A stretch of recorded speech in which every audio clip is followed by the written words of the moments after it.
Welcome back to our study of the 15th chapter, Reality and the Integral Knowledge.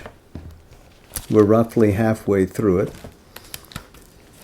And we'll pick up with the last sentence from the previous paragraph to sort of set the tone as we move forward into the discussion. It then becomes apparent that what we see as consciousness must be a being or an existence out of whose substance of consciousness all is created. This is his own perspective, but now he has to go into an analysis of the nature of subjectivity, objectivity. Is the world we're looking at essentially monistic? Can there be a plurality within the one? Or are things divided into the many only? So, here we go.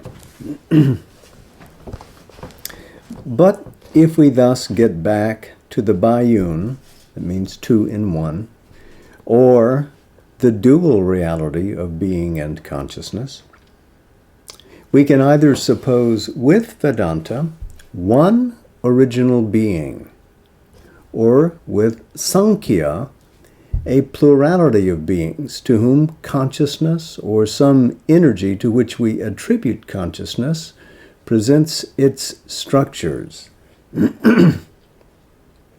If a plurality of separate original beings alone is real, then, since each would be or create its own world in its own consciousness, the difficulty is to account for their relations in a single identical universe. There must be a one consciousness or one energy corresponding to the Sankhya idea of a single Prakriti, which is the field of experience of many like Purushas, in which they meet in an identical mind-constructed universe. This is the problem for Sankhya, ultimately, and it leads to its unraveling as a philosophic system, because there can be only one nature. Every soul, and there are many limitless, perhaps, Purushas, conscious beings, but only one nature, and we all participate in looking at that one nature. But how you seal, how you heal the divide between Purusha and Prakriti is all the problem for Sankhya. Sankhya is that very old philosophy. The name means enumeration, and it's the counting of the principles of being, all the way from Purusha, looking at Prakriti from its root to the topmost tree branches. He continues, this theory of things has the advantage of accounting for the multitude of souls and multitude of things, and the oneness and diversity of their experience, while at the same time it gives a reality to the separate spiritual growth and destiny of the individual being. What he leaves unsaid here is that there is no necessary unity among all the souls, each to each, or a unity of Purusha and Prakriti according to the system. There is this division, this cleavage between soul and nature, and then perhaps cleavages, divisions between soul and soul and soul. No master soul necessarily in which all participate. So there is no essential oneness of being in the Sankhya system. So there's the problem. Sri Aurobindo has assumed one being, a conscious being whose nature is delight, Satchit Ananda. And within that system can we account for the many. So let's return to what is more or less his argument here. But if we can suppose a one consciousness or a one energy creating a multitude of figures of itself, and accommodating in its world a plurality of beings, there is no difficulty in supposing a one original being who supports or expresses himself in a plurality of beings, souls or spiritual powers of his one existence. It would follow also that all objects, all the figures of consciousness, would be figures of the being. So again, we're back to the idea of Sat being also Chit. Consciousness and real being are one and the same thing. So the one can manifest and accept the many within itself. It contains all within itself. The many are not extruded from the one being, but reside inside. It must then be asked whether this plurality and these figures are realities of the one real existence or representative personalities and images only, or symbols or values created by mind to represent it. So now we look at the forms and we say, are they real in and of themselves, or do they only represent something that is real? From what is the substance of the representative drawn? He continues, this would depend largely on whether it is only mind as we know it that is in action, or a deeper and greater consciousness of which mind is a surface instrument, executrix of its initiations, medium of its manifestations. If it is the former, the universe constructed and seen by mind can only have a subjective or symbolic or representative reality. If the latter, then the universe and its natural beings and objects can be true realities of the one existence, forms or powers of its being manifested by its force of being. Mind would be only an interpreter between the universal reality and the manifestations of its creative consciousness force, Shakti, Prakriti, Maya. Consciousness force representing Chit Shakti. More simply, call it Shakti, power. Prakriti, nature, that which makes. Maya, that cunning consciousness that takes the infinite and measures it out into the finite. It is clear that a mind of the nature of our surface intelligence can be only a secondary power of existence, for it bears the stamp of incapacity and ignorance as a sign that it is derivative and not the original creatrix. We see that it does not know or understand the objects it perceives. It has no automatic control of them. It has to acquire a laboriously built knowledge and controlling power. So, a being whose consciousness is force should be able, in manifesting things, to be able to not only shape them, but to govern them. Mind cannot do that. Since mind cannot control the forms that are before it, it must not be the originating power. It can't be the creator of these forms. This initial incapacity could not be there if these objects were the mind's own structures, creations of its self-power. It may be that this is so because individual mind has only a frontal and derivative power and knowledge, and there is a universal mind that is whole, endowed with omniscience, capable of omnipotence. So, in other words, maybe it's only the individual mind that has this incapacity. Maybe the universal mind does have that power, that knowledge, that mastery.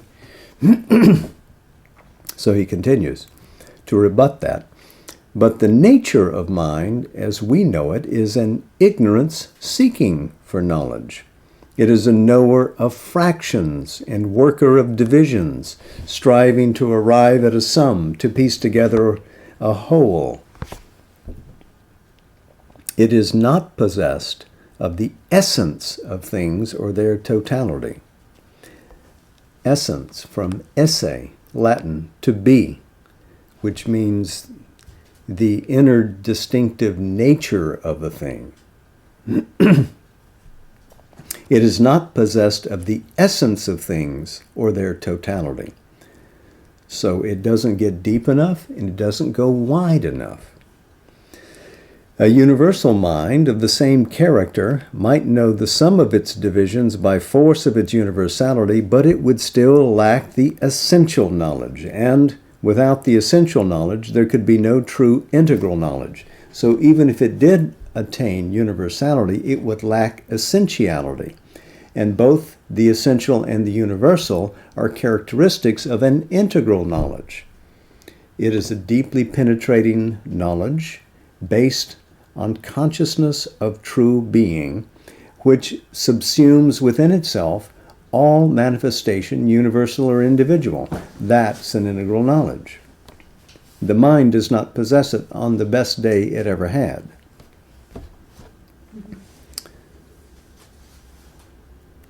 A consciousness possessing the essential and integral knowledge, proceeding from the essence to the whole, and from the whole to the parts, would be no longer mind, but a perfect truth consciousness, automatically possessed of inherent self-knowledge and world knowledge. So we look at mind and we see that it has no mastering power or awareness, whether we regard it individually or universally. The nature of the mind is ignorance. It is divided from itself. Subject looks at object. It does not contain within it. It does not have essential knowledge. It does not have an integral knowledge. If you add the essential and the integral, what you're talking about really is the supramental consciousness. Back to the mind. It is from this basis that we have to look at the subjective view of reality. Remember, that came up earlier, the idea of idealism, that everything exists only in the consciousness and not as an objective reality. So now we have to look at the nature of subjective views of philosophy and objective views of philosophy. This will be much of the business that we deal with through the rest of this section tonight.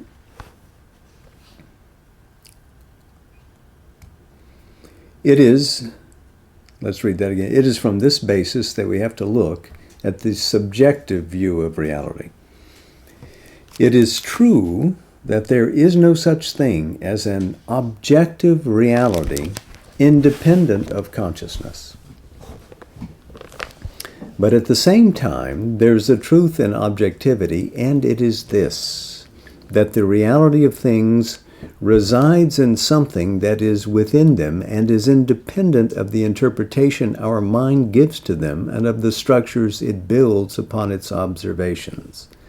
So he affirms the primacy of that subjectivity, but also the reality of the object, that it does exist apart from the mere cognition of that which views it. It is real in and of itself, so we have to examine that. These structures constitute the mind's subjective image or figure of the universe, but the universe and its objects are not a mere image or figure. This goes back to the idea that do they simply relate to an unseen object, or are they real forms of that object? They are, in essence, creations of consciousness, but of a consciousness that is one with being, whose substance is the substance of being, and whose creations too are of that substance, therefore real. And again, this is consistent with his view of Satchit Ananda in Vedantic thought, that All is the manifestation of a consciousness which is real and whose play in the world is essentially a play of delight. But what it plays with is real, not imaginary, unless you like to think of all that is imagined as having a sustained reality behind it. In this view, the world cannot be a purely subjective creation of consciousness. The subjective and the objective truth of things are both real. They are two sides of the same reality. So this is a both and, not an either or proposition to him. The forms that we look at are not airy-fairy constructions of a consciousness that have no essential substance behind them. They are real because they are creations from a real being. Thus, they have substance. In a certain sense, he writes, to use the relative and suggestive phrasing of our human language, all things are the symbols through which we have to approach and draw nearer to that by which we and they exist. So, everything is symbolic of that. Everything symbolizes that. And the closer we move to the reality of the symbol, the more we dwell inside that thing that the symbol represents. The symbol becomes almost a mode of conveyance, a channel by which we gain access to that. The infinity of unity is one symbol. The infinity of the multiplicity is another symbol.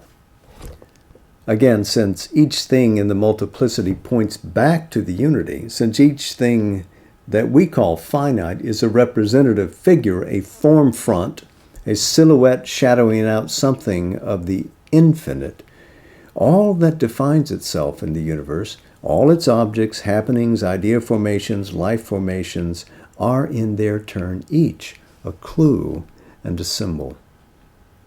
So everything is a doorway inside the mystery of what lies beyond the form. To our subjective mind, the infinity of existence is one symbol. The infinity of non-existence is another symbol. The infinity of the inconscient and the infinity of the superconscient are two poles of the manifestation of the absolute Parabrahman. And our existence between these two poles and our passage from one to the other are a progressive seizing, a constant interpretation, a subjective building up in ourselves of this manifestation of the unmanifest.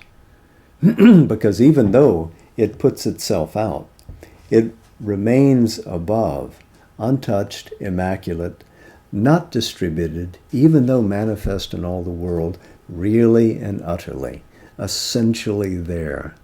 Isn't it wonderful?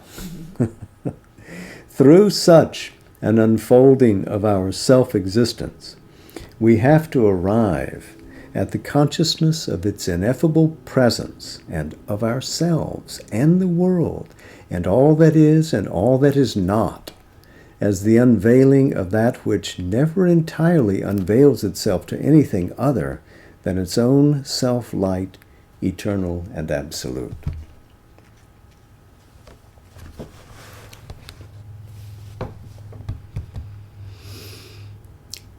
But this way of seeing things belongs to the action of the mind, interpreting the relation between the being and the external becoming.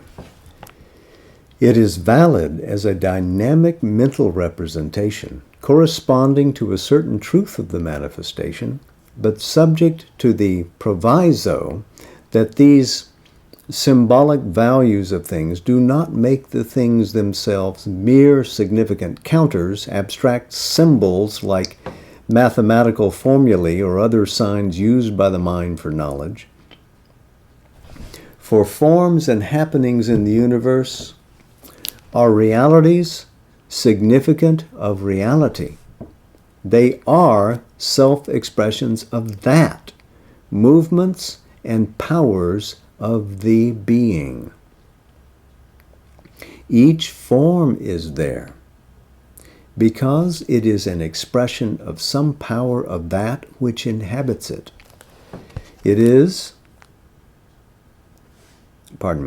Each happening is a movement in the working out of some truth of the being in its dynamic process of manifestation. It is this significance that gives validity to the mind's interpretative knowledge, its subjective construction of the universe. Our mind is primarily a percipient and interpreter, secondarily and derivatively a creator. This indeed is the value of all mental subjectivity, that it reflects in it some truth of the being which exists independently of the reflection, whether that independence presents itself as a physical objectivity or a supraphysical reality perceived by the mind but not perceptible by the physical senses. Mind, then, is not the original constructor of the universe. It is an intermediate power valid for certain actualities of being. An agent, an intermediary, it actualizes possibilities and has its share in the creation. But the real creatrix is a consciousness, an energy inherent in the transcendent and cosmic spirit. Chit Shakti. So he has given a justification to a subjective view of the world that is grounded in realism. What the subject sees is real by dint of the creative consciousness force which installs itself in every form that it creates from itself. Now he proceeds to the objective argument. There is a precisely opposite view of reality and knowledge, which affirms an objective reality is the only entire truth, and an objective knowledge as the sole entirely reliable knowledge. This view starts from the idea of physical existence as the one fundamental existence, and the relegation of consciousness, mind, soul, or spirit to the position of a temporary outcome of the physical energy in its cosmic action, if indeed soul or spirit has any existence. And those of you who have studied modern philosophy from Locke on will recognize these arguments. All that is not physical and objective has a lesser reality dependent on the physical and objective. It has to justify itself to the physical mind by objective evidence or a recognizable and verifiable relation to the truth of physical and external things before it can be given a passport of reality. In other words, the objective argument refers back to the basic truth of material reality. And anything subjective has to be measured against that, because that's where it arises from, in the eyes of the objective beholder. But it is evident, Sri Aurobindo writes, that this solution cannot be accepted in its rigor, as it has no integrality in it, but looks at only one side of existence, the objective, even only one province or district of existence, and leaves all the rest unexplained, without inherent reality, without significance.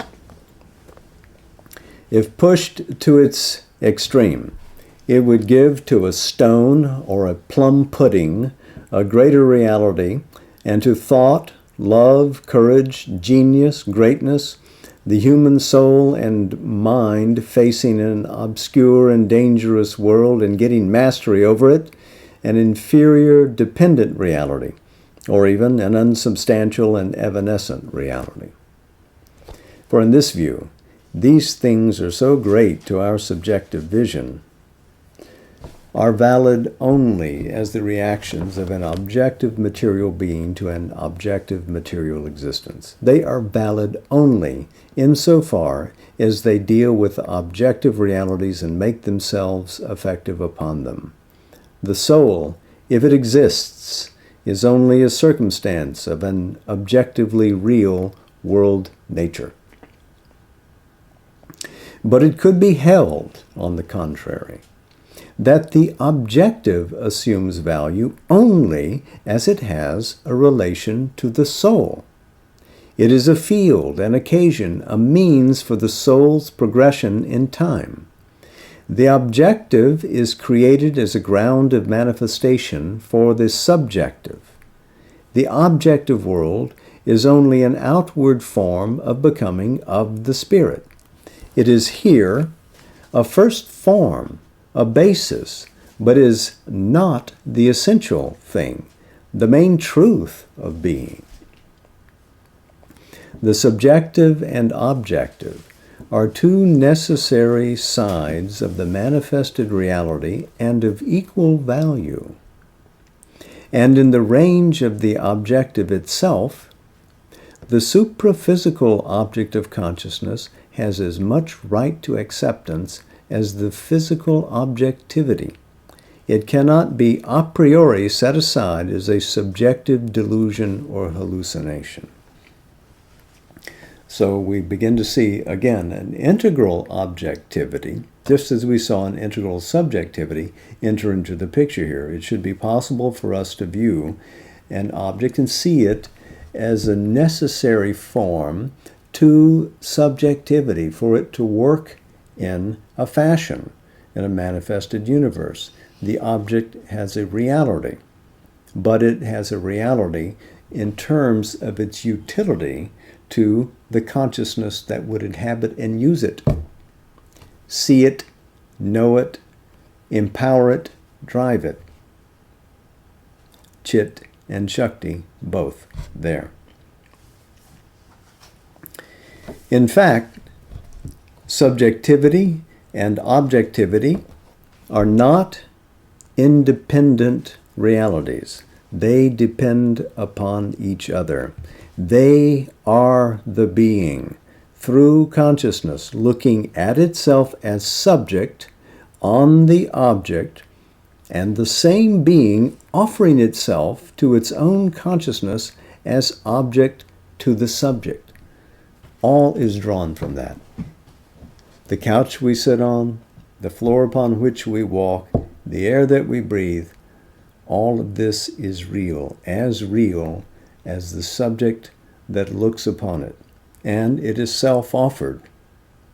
The divine has installed itself as that reality that we call objective, as well as dwelling within us as the subjective souls who experience this and move through it. The more partial view concedes no substantive reality to anything which exists only in the consciousness, or, to put it more accurately, to anything to which the inner consciousness or sense bears testimony, but which the outer physical senses do not provide with a ground or do not substantiate.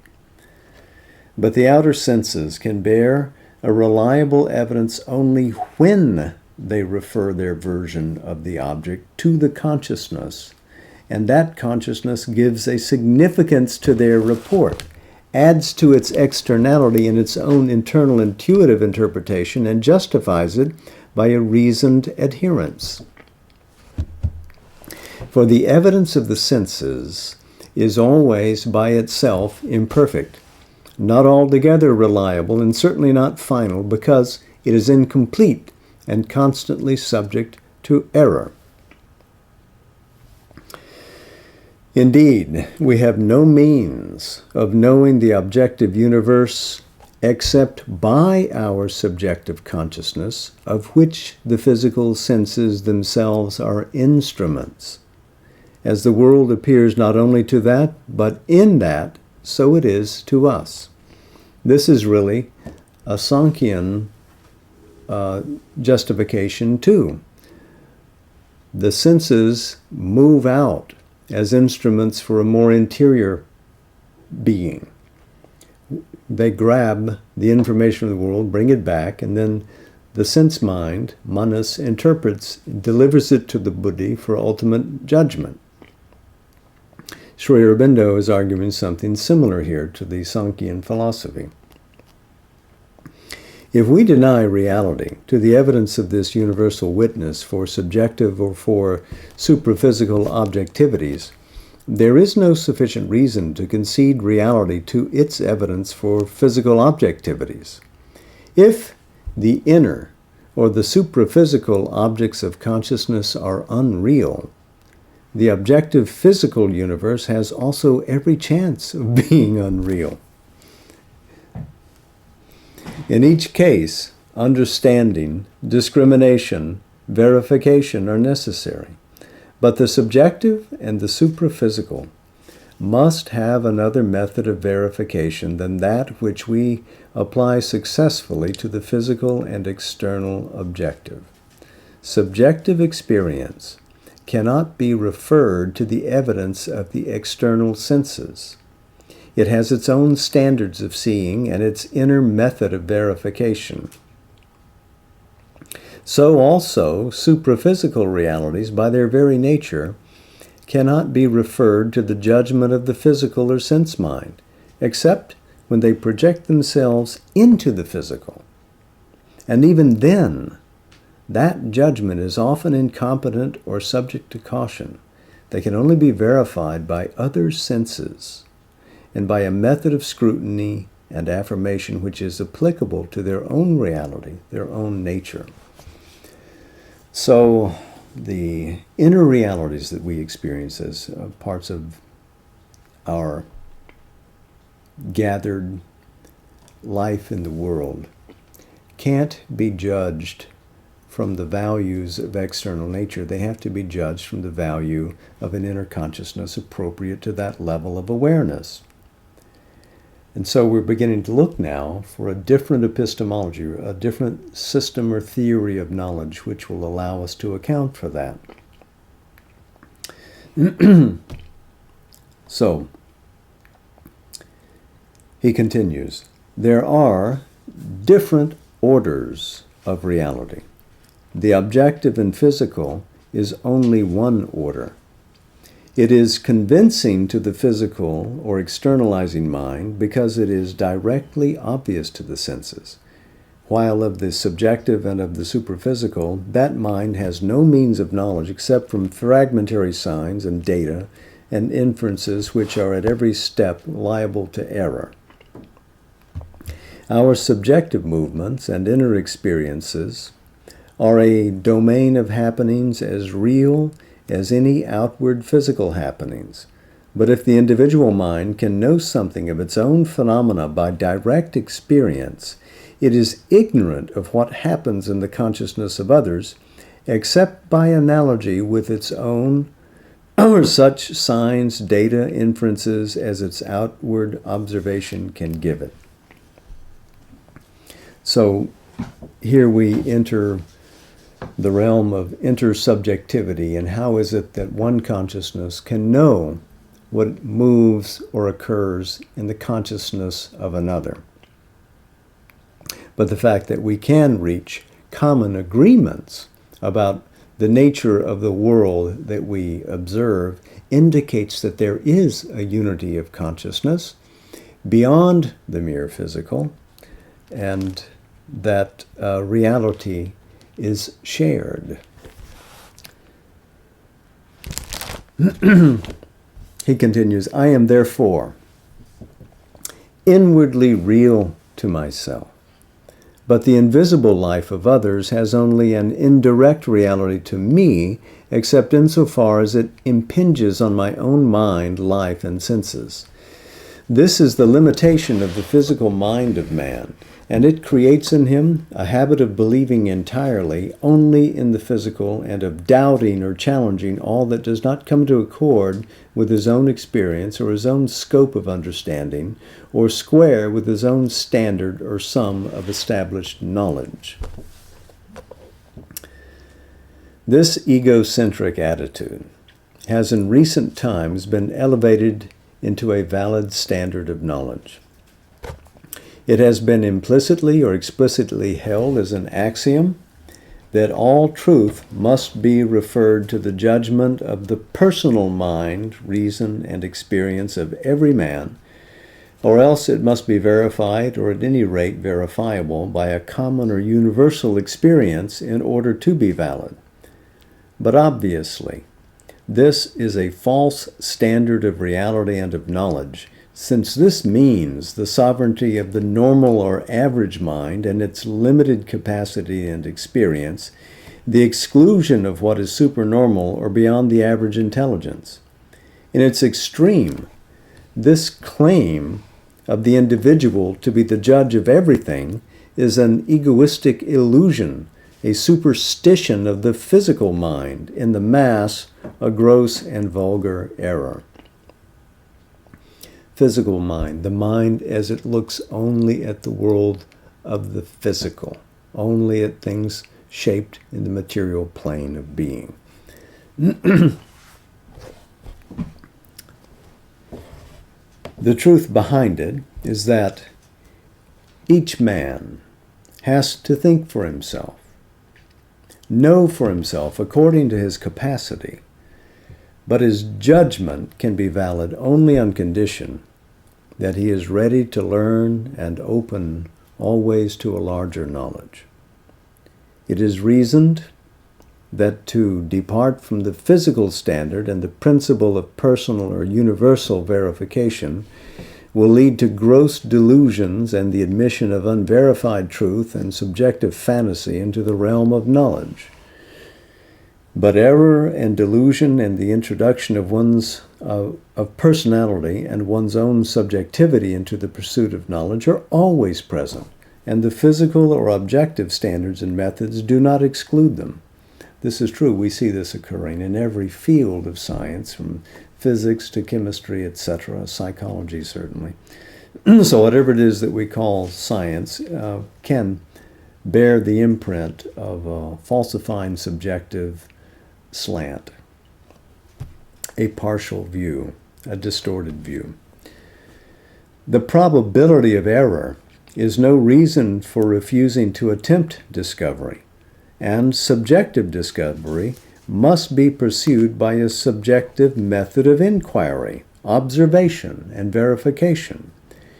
Research into the supraphysical must evolve, accept, and test an appropriate means and methods other than those by which one examines the constituents of physical objects and the processes of energy in material nature.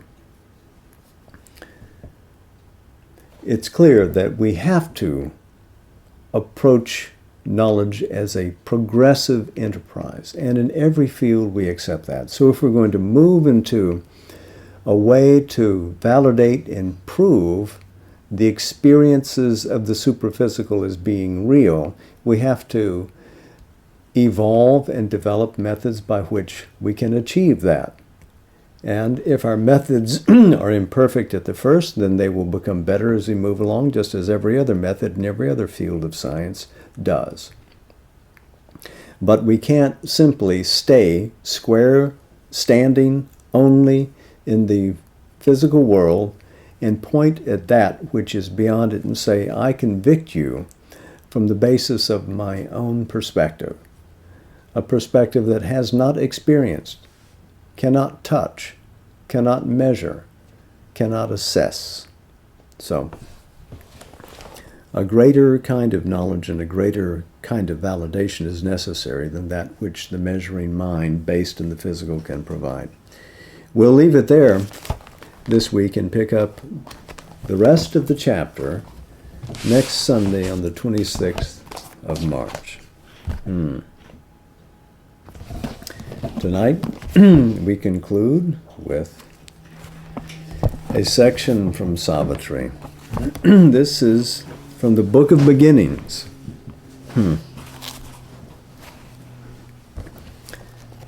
Book 1, Canto 5, The Yoga of the Spirit's Freedom and Greatness.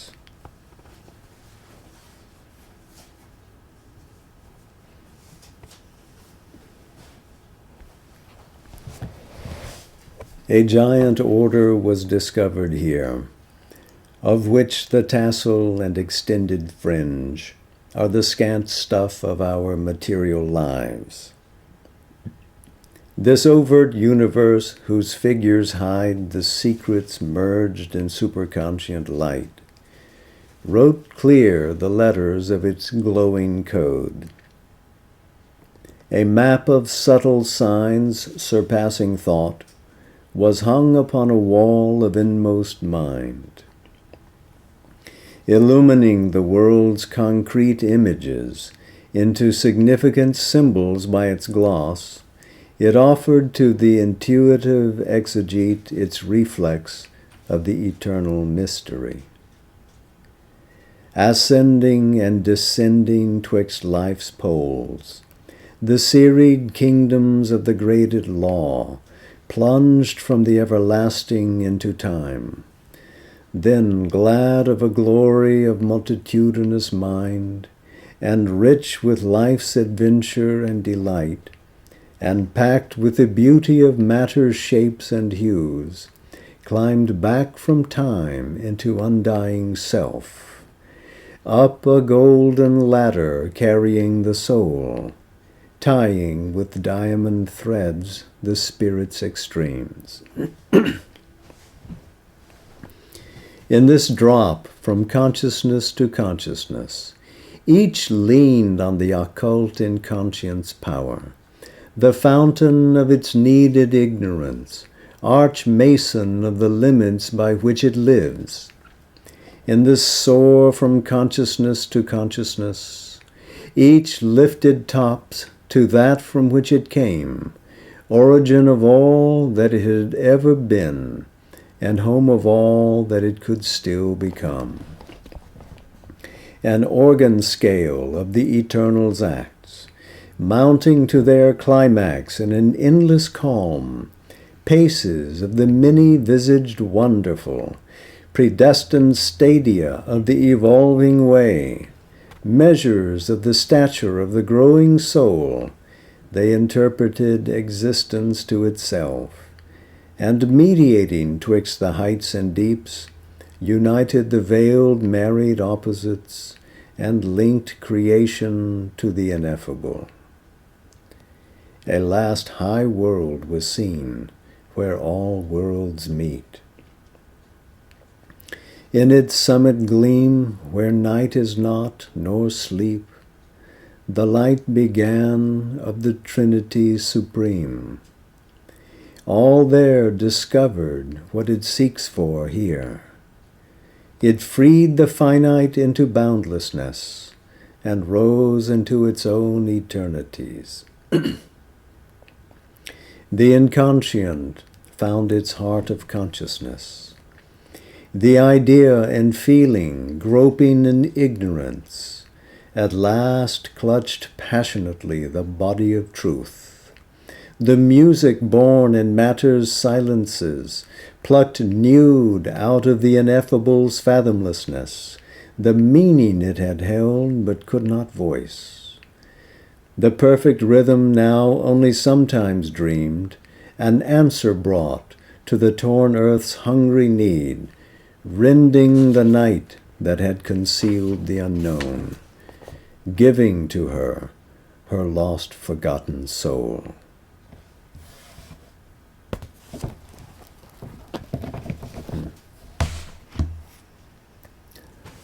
So namaste, Jai Ma.